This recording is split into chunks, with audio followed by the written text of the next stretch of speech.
Hey everyone! In this video, I'll show you how to find which customers have placed the most orders in Putler. Let's get started. First, log into your Putler account. Then go to the customer's dashboard. Next, choose the date range you want to analyze. Here, I'm selecting last year to see which customers made the most purchases over the entire year. On the left-hand side, you'll find predefined filters, also known as facets.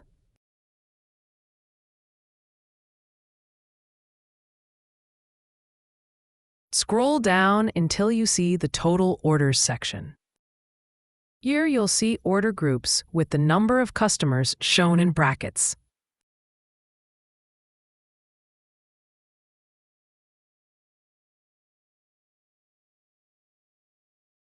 This is my dummy data, and here I'm selecting more than 5 orders, and in brackets, you can see a total of 71 orders, which means 71 customers have placed 5 or more orders, your most loyal repeat buyers.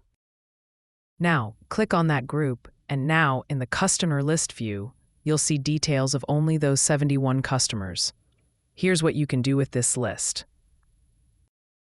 Offer early access to new collections or products. Give exclusive discounts or loyalty coupons. Next, if you want to save this data, go to the top right corner and click on the download icon to export a CSV. You can open that CSV in Excel or Google Sheets to analyze buying behavior further.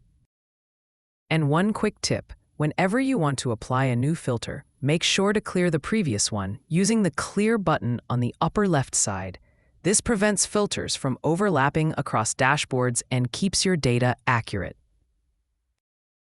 You can easily find your most valuable customers, reward them, and boost your customer retention using Putler.